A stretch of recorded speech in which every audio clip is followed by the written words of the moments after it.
All righty. Well, thanks to those of you who have checked in and said hello in the chat. And for those of you who are with us here today, it's about 2:18. So we're going to go ahead and get going because we know your time is valuable and there's plenty going on here on day 2 of the fall semester. So again, welcome. This is the Mesa College Community Forum, and we do these twice a month so that we can keep in touch with one another. As you know, we started doing these in the spring of 2020, at the beginning of the time when we went remote from our campus.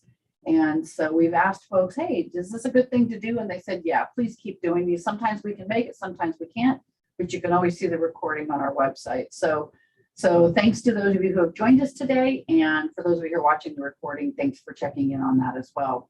For those of you who don't know me, my name is Pam Luster. I am the proud president of San Diego Mesa College and excited to be here with you today. Our agenda today is very simple. We know that people just want to kind of get going and get information that they need to move through the semester. And so that's what we're going to do today. You'll get some updates from our vice presidents. We'll talk a little bit about some of the work that we did at Convocation last week and opportunities for you to be involved with one another. And so the first thing I want to say, and I try to say at each time that we start one of these, is just thank you. I like to lead with gratitude, and it's genuine. I will tell you, and I posted this the other day, whether you're synchronous, asynchronous, remote, on our campus, everyone is doing everything that they can to provide just superior learning experiences for our students. And so I just want to say thank you for continuing to do that. And as you do that, I really am interested in how you're finding the fall semester. We've got some poll questions that we're going to launch a little bit later in the meeting today, because we really want to stay up to date with each other about the things that are working, the things that you're having, some challenges with still, and then how we start to think about what we look like going forward. In my family, we refer to pre-COVID as the before times. And the reason that we say that is because we know what it means. It's pretty easy, and we think about sort of all the places that we have gratitude for the before times, but also where we have gratitude now that we've been able to, the last 18 months, move through this. And has it been perfect? No. Have we tried to work together in ways that are productive for our students? Absolutely. And I know I have found some really wonderful things that I like about being remote. And for those of you who don't know, I have an 11-month-old grandson, and we're a multi-gen family. And so it's been a great gift to be able to be with that family, with our granddaughters and my grandson. So it's just been a remarkable experience.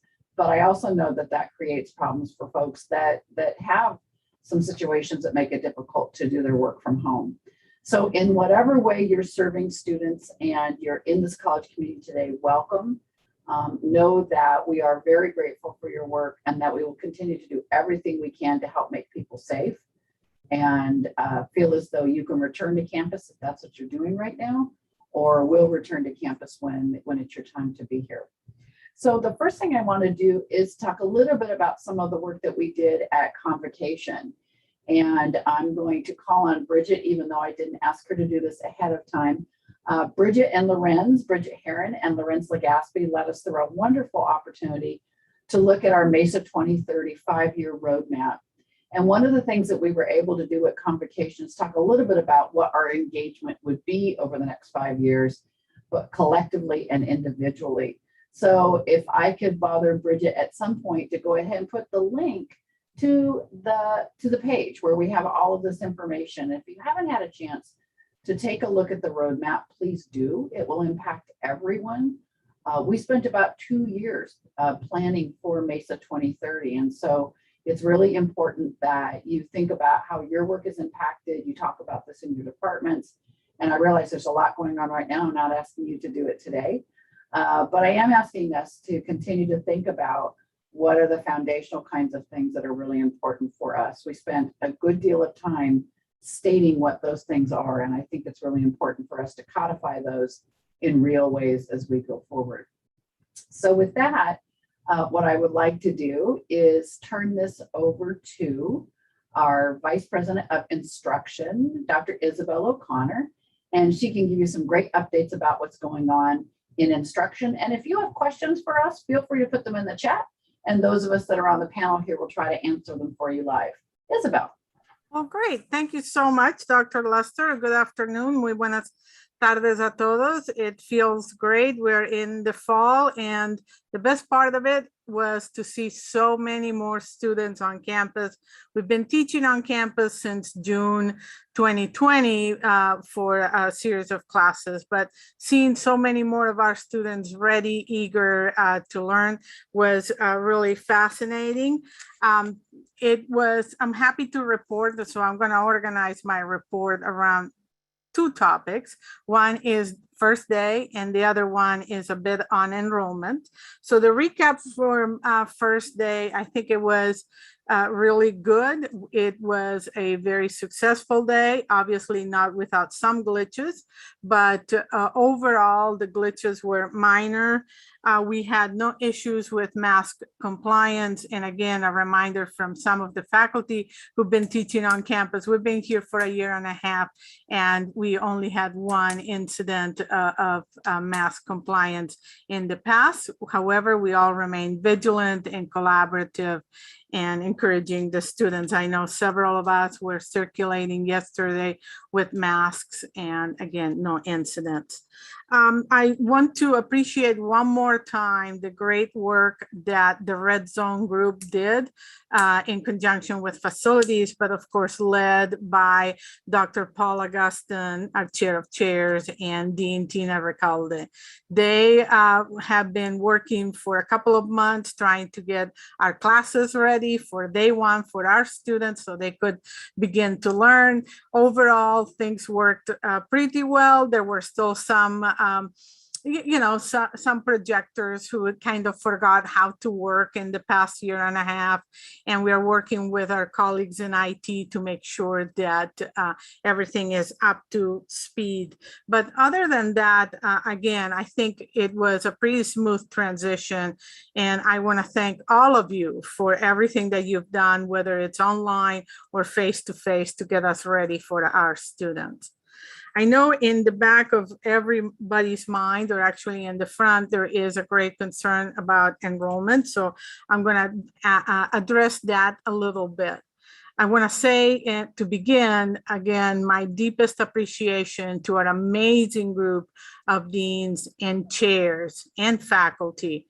These are not easy conversations. These are not, these are difficult and challenging enrollment times.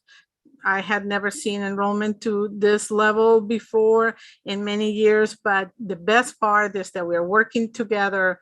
We're looking comprehensively at where our enrollment is and making collaborative decisions. So thank you again from the bottom of my heart. And I want to quote here Donna Buzinski, who sent me one of the many emails I got yesterday, but I think it was one of the best. She said, remember in April, I think it was in April, when we sat down and tried to figure out how were we going to schedule for the fall.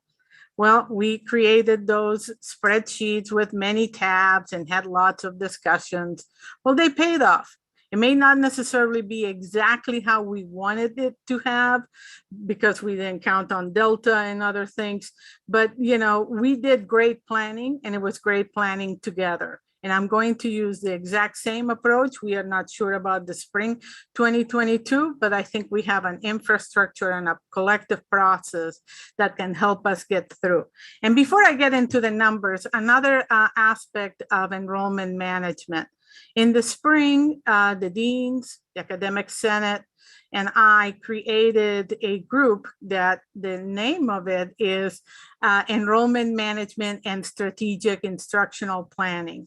We're going to look at this data collectively throughout the semester. And one of the things we want to focus on is how to re-engage our students into coming to campus or taking classes online, however best suits their needs. We know we lost students during the pandemic, and we know there are students out there whom we never saw, and we certainly want to be their choice for a better future, because we are committed to equity and excellence at the heart.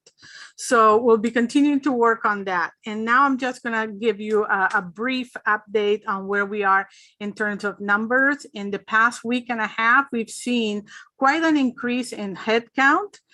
We were about 15,500 a week and a half ago, and now we are at 18,000. We know there have been drops for non-vaccine proof, and overall there have been some glitches there, but I think the impact has not been as drastic as we thought initially. I also want to thank the faculty who, after looking at their roster and realize, or getting emails from students saying, really, you dropped me and I didn't think this was going to happen. Thank you to those faculty members who are working with students and with our colleagues in student services to help the students come back to us, because we want them to take the classes. So how to upload the documents and so forth. Again, we have seen an upsurge in terms of headcount. We have been, and when I say we, deans and chairs, an amazing group of colleagues have been working very closely, looking at the data for both face-to-face and online, a variety of formats online. I'm going to report that for face-to-face, we actually canceled 112 sections for fall, but let me just qualify that. Of those 112 sections that we canceled, we moved 12 to remote instruction, and 54 we moved to a late start. So overall, the net cancellation for face-to-face is 46. For online, we had a similar process. Again, a collaborative, not easy, but a collaborative conversation, looking at all the parameters and making the best decisions we can to ensure our students succeed in their educational goals. For online, we canceled a total of 110 sections. And let me qualify that, because 34 of those sections were moved, rescheduled as late start. Overall, we canceled 76 sections for online. And I'm sharing numbers, but I also want to make sure that I state a caveat, because these numbers, as many of the things these days that we talk about, change constantly. So I'm happy to address any questions that you may have through the chat on enrollment or our successful first day. But before I pass it on back to Dr. Luster, I want to say congratulations to Professor Lee Steidel. She works in a real estate program, and she is the 2021 award recipient of the Advancing Real Estate Education. We appreciate Professor Steidel's dedication, effort, and advancement of this in our community college, particularly us. And last but not least, just a reminder, our fabulous art gallery has a fabulous opening on Thursday of a new exhibit titled Ludicrous Tales, a Topsy-Turvy Quartet. I already signed up, and I know many of you have. Can't wait to see it. Thanks again, and happy to answer any questions you may have. Thank you, Dr. Luster.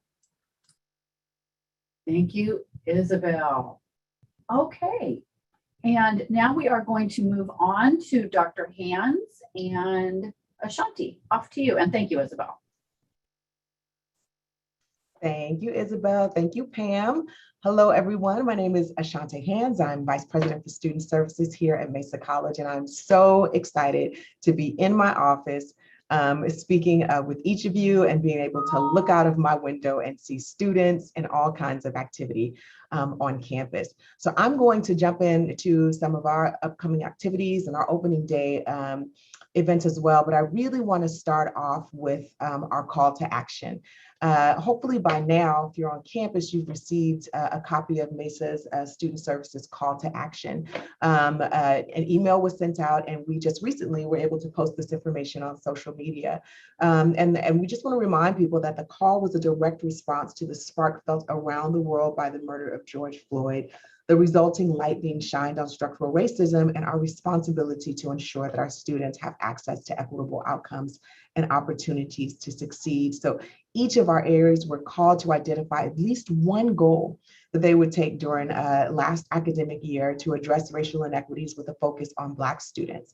And our report really captures all of the work that our departments, it's a reflection of the work that they did and the outcomes that they saw as a result of intentional efforts.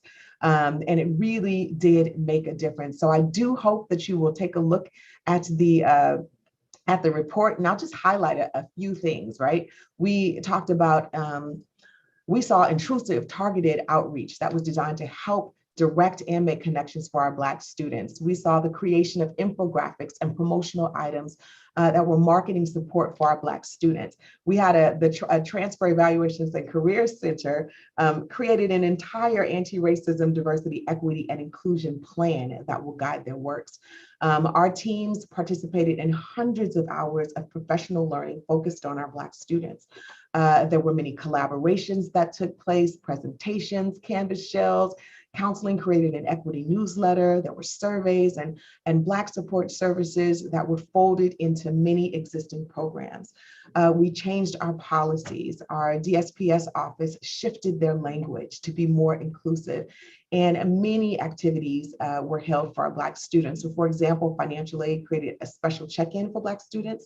EOPS's targeted efforts resulted in 77 more Black students being served last year. Student Health Services noted that 52% of students attending their virtual platform events identified as Black, and that they saw an increase of 5.4% of Black students seeking services. We saw an increase with our scholarships for Black students in terms of the amount of scholarships awarded and the amount of awards given to our Black students. Student Health Services also created an MOU, and it was established with an outside agency so that our students can have access to Black counselors, therapists in the community. We had 85 members of our campus community. Many of you who are here today participated in a 21-day equity challenge. Veterans and Records diversified their VA work study staff and placements, and over 2,000 intentional, direct, and personal connections, be it email, phone calls, or Zooms, with Black students were made throughout the course of the year by our Student Services Department. So as always, I could go on and on about the work that is being done, but we really do want you to review the report. There are some incredible testimonials and lessons learned and next steps for our areas in the report. And we hope that it'll spark some inspiration from each of you about the possibilities of joining us in being intentional about our call to action in support of our Black students and all of our disproportionately impacted students. So please check out the report. So for the first time since March 2020, Student Services opened our doors for limited in-person services on Monday. So to learn more about how it is that we are serving our students in more ways than one, I'll drop at some point, or someone can do it for me in the chat, a link to a flyer that has been sent out and posted all over that talks about the many ways that we are serving our students. So we will continue to serve our students remotely, and now we are able to serve them in person. We have virtual chatbots on our Student Services pages that are available to students 24 hours a day, 7 days a week. We also have quite a bit of live chat options where students can go on to the bot and speak with someone in real time. They can also receive a transcript of the conversation that they had. So earlier today, I was speaking with Charlie, who had the opportunity to host a 2-hour shift. And he was able to communicate with about 15 students. He said that during his time, the top questions were, how do they get an ad code, residency questions, and questions about parking. He noted that students were cordial, that they were polite, and that they were grateful to be able to connect with a human on the other end of the computer.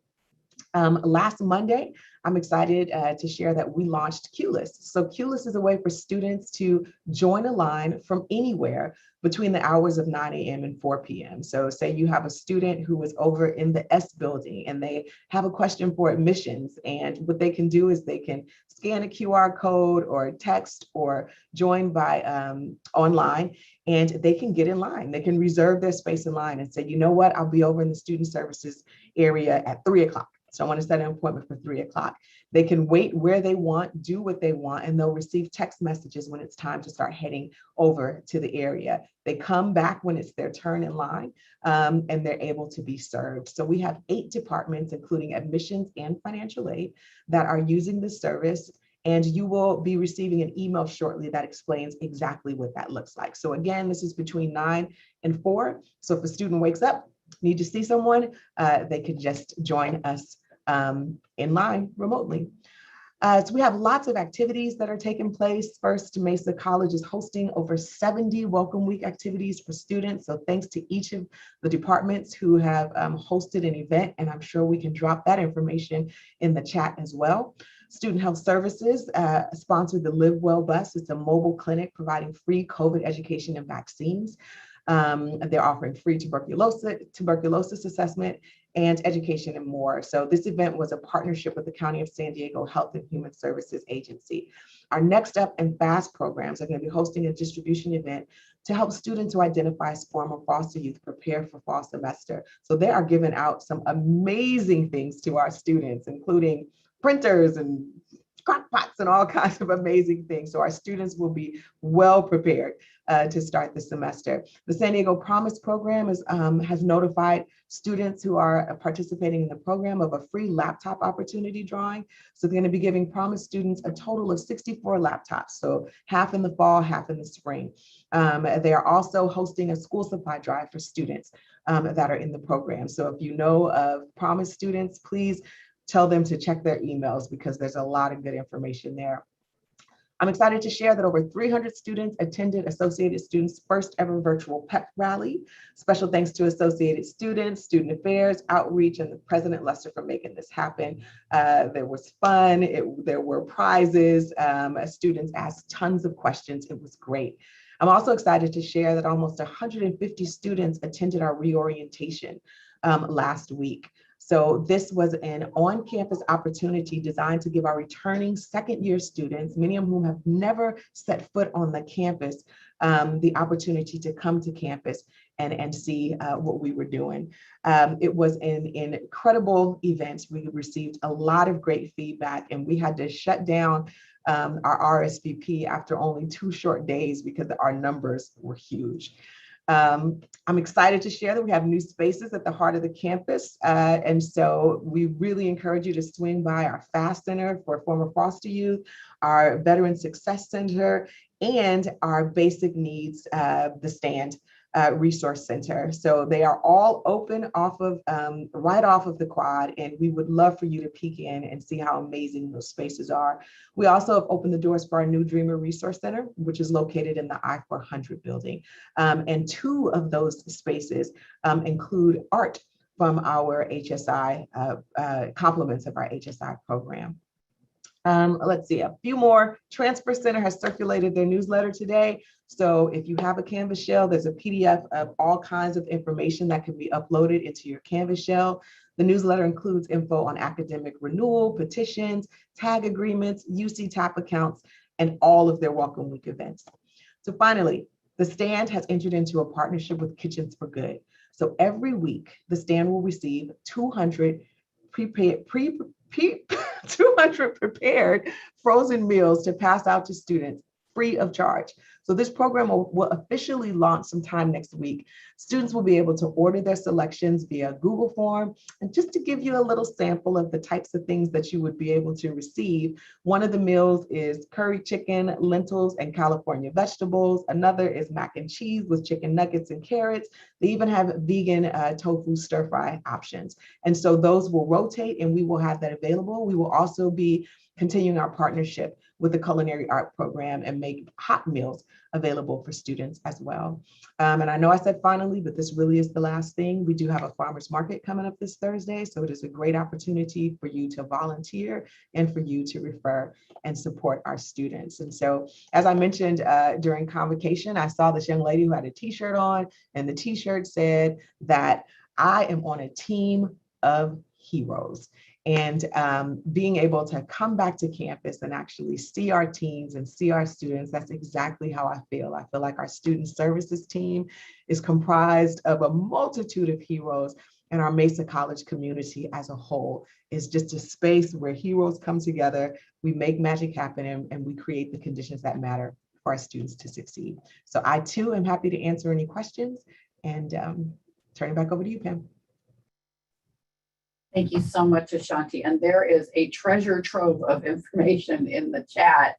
I don't know how quickly people can click on it, but it will be up the whole time. And so feel free to find all of the wonderful resources that we're sharing with you. All right, next, I'd like to turn it over to our VP of Admin Services, Lorenz Legaspi, who is rocking a new haircut and wants you all to notice it. Thank you, President Luster. Good afternoon. My name is Lorenz Legaspi. I do have a new haircut. Thank you for that shout out. Maybe it wasn't good or bad, but just thank you for that notification. I'm coming to you live from campus, and it is so wonderful to be here. And as the two other vice presidents had mentioned, there is a lot going on campus, and it is great that we have so many services and classes for our students to connect with each other as we get back and return to in-person activities for those that are coming back. And we always do want to acknowledge that some have been on campus the entire time through the pandemic. And with that, I wanted also to say my update will be centered around COVID-19 protocols and kind of some of the summary of key health and safety protocols, as well as some other information and where to find more information as the situation is ever changing and there's more information coming as we go. And so to start, that all students must be vaccinated or have a negative COVID-19 test prior to attending in-person instructional activities or appointments for services. Similarly, all employees must be vaccinated or have a negative COVID-19 test within the prior 7 days, regardless of their work or location. Even those working fully remote, they must have either their vaccination confirmation uploaded or a negative COVID-19 test. And then with that, all employees and students and visitors that come to the district or any district facility or campus must self-screen for COVID-19 symptoms and then stay away from campus if we are feeling not well, and then also to contact your health provider or student health services if you're having any of those symptoms. And for our employees and our managers and our supervisors, let's all work together. Please don't come to work sick. There's also leave that we can use if someone is feeling ill for the employees, but then also for us, we can be flexible in those circumstances to make sure that if you have been in close contact or if you are unsure, if you're not feeling a little bit well, please do not come to campus as we're trying to keep people safe. And then also with that will be a mask mandate for everybody that's indoors when they're working with other people to make sure that they're wearing their mask, or outdoors if we're within 6 feet of anyone else. It's important to continue to wear our masks, and the district and the campus will have masks available for our students and for our staff upon request. And if you need masks or hand sanitizers for your area, which I believe every area should have them so far, please let myself, Jacqueline Collins, or Matt Fay know, and we'll get some masks over to you quickly. And also I think one thing to say is that all of these measures together collectively will help keep us safe on campus. It is important that we get vaccinated, that we test regularly, which we'll be doing pretty soon, and we wear our face masks inside, we maintain our physical distancing. All of the air filtration systems within the district on the college have been upgraded to the CDC recommended air filtrations. And then really, again, don't come to campus if you're sick. Wash your hands frequently, and we can all get through this together to the other side of hopefully less restrictions and kind of a more COVID-free environment that we live in. With that said, it is also important that we do recognize the Delta variant and other variants And that goes into the planning for the district. Again, also too why testing is now a requirement when it wasn't before. And so also moving to the vaccination testing protocols, again, for employees and for students, please upload your vaccination status or your exemption requests to the portal. For students, it's a student portal. For employees in the employee portal, it is deeply important that we, one, know that if you're vaccinated or not vaccinated, and two, if you'll need to be tested or not. And if you are vaccinated but haven't uploaded your vaccine information as employees, then we will still require you to be tested for COVID-19. Even if you are vaccinated, we just need to know but you have to upload the information onto the portal. And then the beginning August 30th, so next week, on campus, we'll be able to provide COVID-19 testing for our students and for our employees, those that are unvaccinated that are required to, and also too for those that are vaccinated but want to get tested for COVID-19. We will have a station or a COVID-19 testing facility on campus, and that'll be held in the English Village Mondays from 7 to 3 p.m., Tuesdays from 10 a.m. to 7 p.m., and Friday from 8 a.m. to 12 p.m. in the English Village. And more information will come out from Vice Chancellor Smith as we go on specifics on how to upload your tests. Also, too, if you are not near a campus, near our campus, also there are other sites at City and Miramar, and any county's testing site or any testing site you'll be able to use if it's in your area. If you didn't want to come down to campus, but testing will be mandatory for all those are not vaccinated employees and then students that are coming onto campus for services or classes. As Ashante mentioned, we have a lot of questions about parking, and so I just wanted to say here for everyone on this Zoom, students are not required to have parking permits this semester. However, they must stay in the student spaces. As employees, we are required to have our employee placards if we are going to be parking in a staff spot. So we won't be ticketing for students in the general area, but if they're in a staff spot without a staff placard, then we will be ticketing those students or those people who don't have their placards in staff spots. But please remind people, parking is open for this semester. And then with that too, please keep your eye out for more emails from Chancellor Turner Cortez and Vice Chancellor Smith as they contain info for employees and for students about what our next steps are as we are continually trying to keep up with the newest regulations and ensure the safety of our staff and our students on campus. Also too, there's a COVID-19 frequently asked questions on our website. And so that'll be on the Mesa College COVID-19 area. We can drop a link in the chat later for that one, and that will updating that one constantly again as regulations change, as we get more guidance from the district. As we hear what your questions are, we want to make sure that we add them to the frequently asked questions so that other people can find that information easily and regularly. And then with more communication coming from the COVID-19 kind of area that we've been working on, the safety protocols for that. Our first return to in-person activity meeting is next week. And so for those that have representatives on that, which was the entire campus should have somebody representing them on campus, and we can get that information out to everyone as well. We want to go in more depth about some of the specific questions about what it means for us to be returning onto campus. And we should have more information by next week too about the testing protocols, locations, and just really the specifics of how that'll all work out. And then we also want to hear from you. As I mentioned with the frequently asked questions, we want to know what your questions are about COVID-19 protocols so we can make sure to add them to the Q&A and have the dialogue of what it means for each of the areas to come back and to see what they see these first couple of weeks as we are returning to campus. And then I'll turn it back to President Lester as that is the end of my area. So thank you. Thank you so much, Lorenz, and thank you for letting me poke fun at you, because I know people enjoy it when we have a little fun together. And I think that's one of the things that I'm noticing about being on campus right now is I don't know if people can tell how big I'm smiling behind the mask when I'm out and about, but being on campus last week and seeing the students that were here for the reorientation was remarkable. And when we first walked into the room, I think all of us had that sort of, gosh, there's a lot of people in this room. We all had masks on, students had been cleared. We were, all cleared, but I think it's going to take us some time, right, to kind of figure out how to be in this community together again in spaces. But it was so nice to see all of those students at the beginning. They said it was a little bit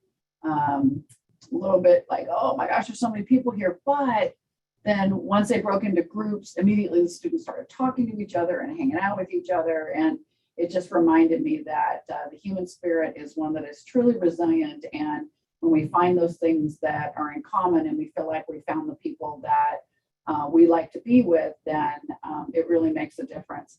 I've been enjoying seeing messages on social media about departments that are enjoying, seeing each other again on campus, and also know that some people are very nervous about being back on campus. And so, certainly appreciate all of the feedback that we're getting. I've got a couple of polls that I'd like to launch just to kind of get a feel for where folks are. And so I'm going to launch, if you're on YouTube, unfortunately, you're not going to be able to participate, but if you're on Zoom with us, here's our first poll.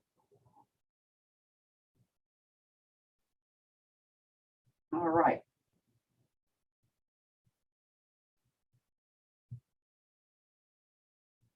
So what are you looking forward to as you return to campus? And you can choose as many as you'd like. And if you have other responses that we haven't covered here, feel free to throw them in the chat.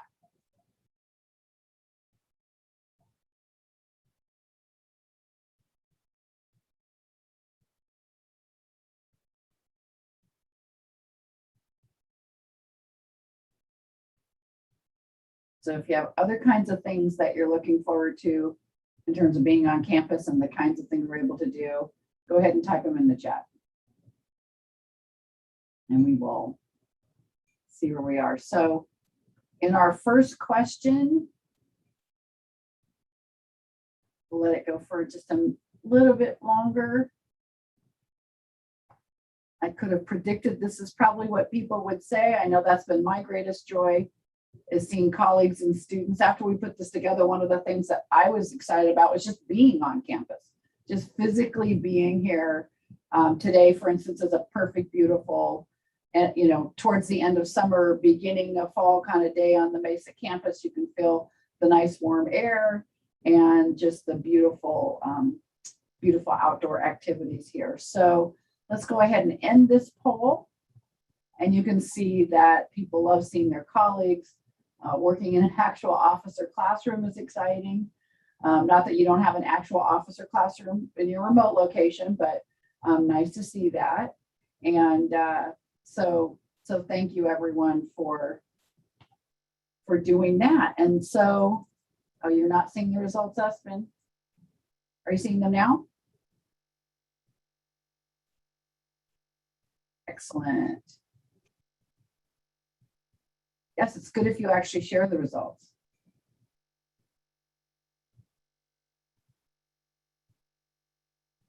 All right, Craig, I too enjoyed those vegan wraps. And so we do have a veggie burger in the grill.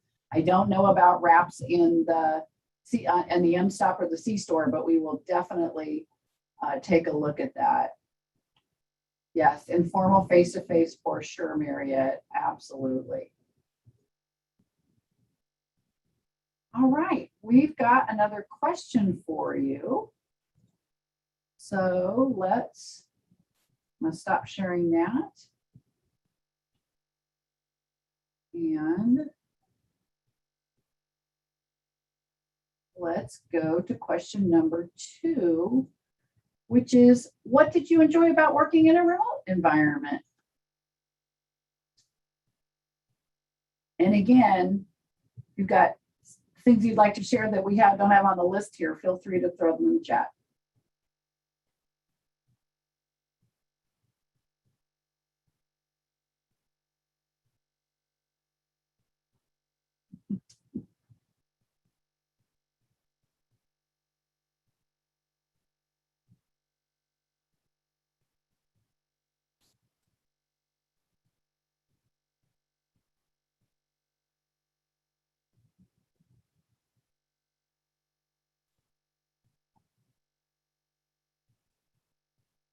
Chris Sullivan, you're absolutely correct. The one thing that I'm glad about being back at work is that the minute I think I need to eat something, the refrigerator is a ways away, and that's probably pretty helpful.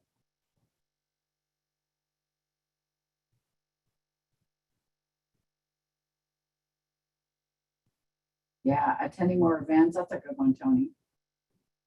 Saving gas for sure. Enjoying your garden, nice. Very nice. All right, we're going to end this one. Let me share those results with you. So for sure, the no commute, a big winner there, schedule flexibility. Being home with family, as I said to you earlier, a big one for me. The exercise that I got at lunch was primarily doing what Chris Sullivan just talked about, which was walking to my refrigerator. So I will have some work to do during the fall semester to get that to happen. So go ahead and continue to post in chat if you have other thoughts on this. All right, we're going to go to question 3.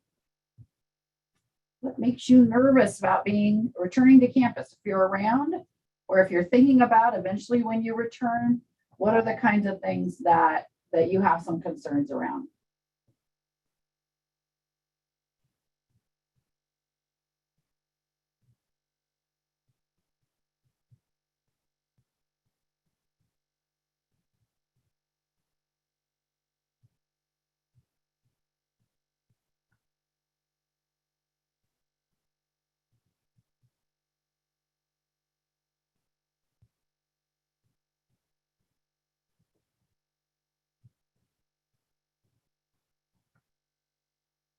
Yep, for sure the commute comes up a lot.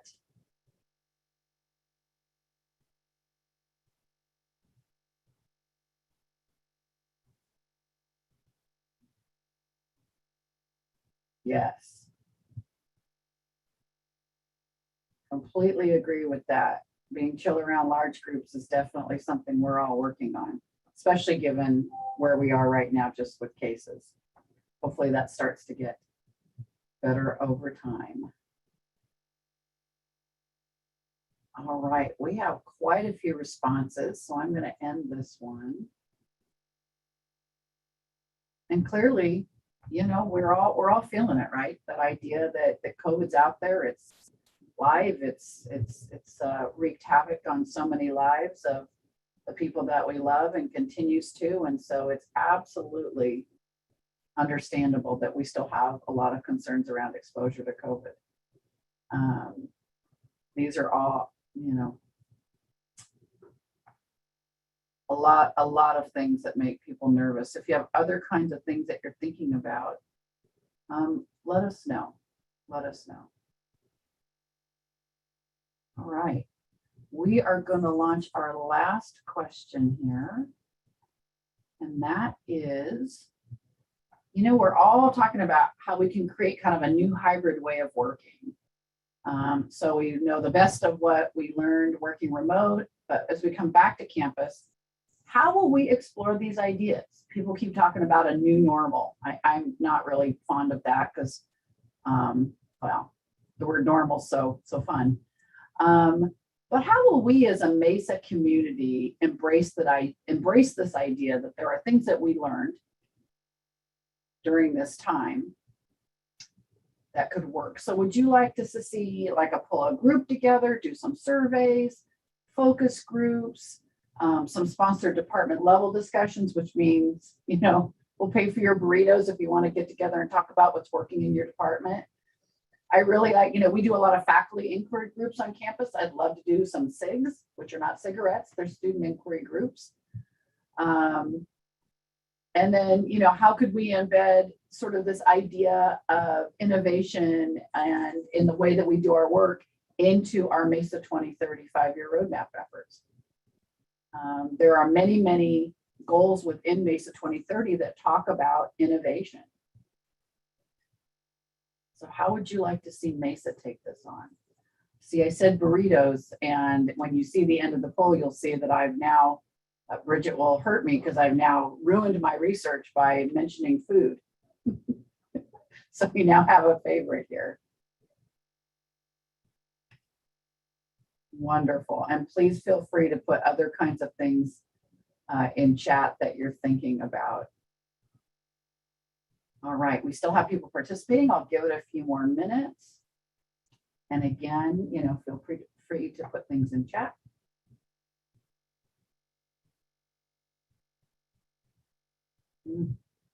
Interesting.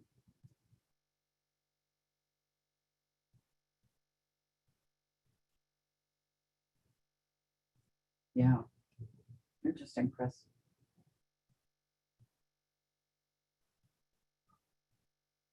All right. So here's our results. Looks like folks are up into just multiple modalities of how we explore this, but I'm happy to see that you'd like to take this on actively. I think we can sit back and kind of wait for people to define this for us, or which is not a Mesa trait at all. I think we like to tackle things. And so we'll be having our first President's Cabinet meeting in a couple of weeks. But in the meantime, if you've attended this, please go ahead and talk to the folks that you work with, either on campus, remotely, or otherwise. And if you have some thoughts about things that you've discovered that have been really successful for you, for your students, and the way that we give services, that's really helpful. So I do think there's opportunities to think about that. I also think the inertia of having been off campus for 18 months makes it difficult for us to think about how we come back. And so for those of us who've been on campus for, a couple of weeks now, or intermittently along the way, we've been able to kind of think about what that looks like for us, right? We've had the privilege of being on campus, but for those who've not yet been back to campus, it doesn't feel normal. And I said this at convocation, there is an inertia around not wanting to be exposed to COVID and not being around people for 18 months. And as you all know, it doesn't take very long, and it takes a couple of weeks to develop a behavior. And so we have behaved in ways that have had us separate from one another. So as we start to think about how we come back together, we need to think about that. And our students, I'm sure, feel it as well. And so what will this new environment look like? Let's take it on. Let's be a model for others. Let's sit down and talk about what works and doesn't work. And while it's important that we look at people's sort of emotional health in this as well, one of the things we have to do is keep our students at the core. I know some folks were saying that, that we've talked to students and they like these modalities. Well, these are the students that are still with us. When we look at the excused withdrawal rates and some of those things from the spring semester, we know that we lost students in spring of 2020 that we haven't seen again. And we have reached out and done a number of outreach activities. We also have students who graduated from high school that haven't been on our campus yet, who've been with us. And so, there are students that enjoy some of that, but there are an awful lot of students who need to see us face to face. And as it's safe to do that, then we have to figure out how to do that. But thank you for engaging today just in those simple polls. It gives us kind of a good indicator of where we can go next. But I want you to know that I personally do think about these things deeply. I'm sure you know that I do care about all of you and your safety, but also that collectively, it's important for us to do this together. We ran away from campus, and I won't say run in the literal term, but we did have to do this rather rapidly. And I have to say, I think we've done really remarkable work in terms of being here for our students. So the last thing I'll leave you with, at least for me, and then we're happy to take questions if you have them, is it's been an absolute pleasure to be on campus. It was last week, I actually had to go home and Zoom from home, and it took me a minute to figure out how to Zoom from home again. And so I realized I had made that shift to being on campus. I do know that I have the privilege of having this beautiful office and folks that are around us to help us do our work. And so I don't discount that my work may not be as difficult to overcome or my difficulties may not be as difficult to overcome. But what I would say about that is that the norm is the way that we operate in terms of home, here, wherever we might be. And as we become more comfortable with it, we model that for our students. And so I would encourage you to do that in any way that you can, whether you're in an online environment, hybrid environment, whatever that looks like. And we will continue to discover ways that we can do this work together. The students on campus have been only too happy to see people. They're wearing masks outdoors. I came across a student who was sitting in a plaza with actually nobody around him at all. And he took his mask off and then threw it back on really quickly. And I said, listen, you're out here by yourself. I appreciate that you have your mask on but we need to do this with some grace and to help people out. And I think it's important for us to think about how we approach students.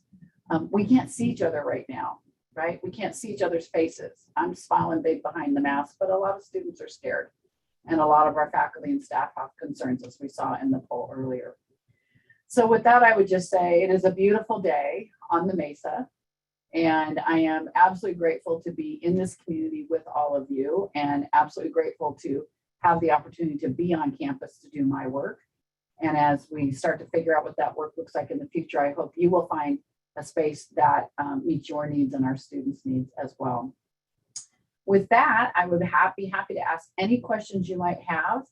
And I would ask our vice presidents to come back on in case any of those questions might be for them. So does anyone have any questions that they need answered right now?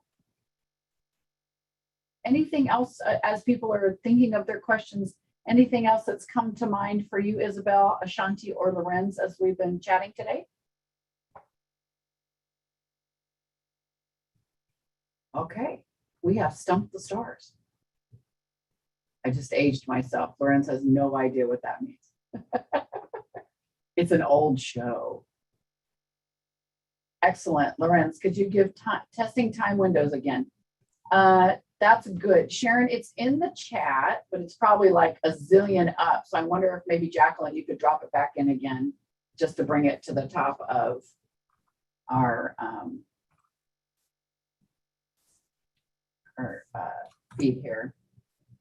Perfect. Oh, thank you, Lorenz. Mm-hmm. All right. And those are the Mesa times. If there are folks that live close to their places, and I know Lorenz already talked about it, but you do not have to be tested on one of our campuses. If you have access to testing near you, you can do that and then document those tests.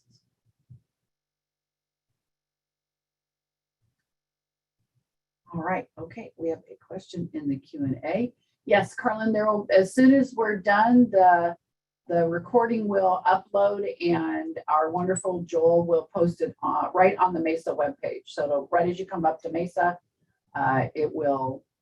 you can click right on there. Good question, Tony. Lorenz, do you know the answer to the turnaround time? 30 hours is kind of the average. I think they guarantee it at the 20 or the 48 hours, but 30 hours has been the average time for our student athletes. Excellent. Yes, we do have some experience at this. All right. Well, with that, we look forward to seeing you on campus. And we look forward to seeing you in rooms like this where we're looking at each other in squares. If you have any questions, please feel free to reach out anytime, and just know that we're here, and we will do our best to help you with whatever you need. So that's it for today. Thank you, everyone, and look forward to seeing you. And we will be publishing the next community forums. For those of you who are in leadership at President's Cabinet or other committees, next Tuesday, we have a workshop called Governance 101. And let's face it, come on, that just sounds like a blast. I'm sure Dr. Heron is very excited, but thank you to the group that's been putting that together. But honestly, if there's something I hear more than like, how do we make decisions on this campus? If you want to know the answer to that question, come to Governance 101 and we will post it so that you can see. All right. Thank you, everyone.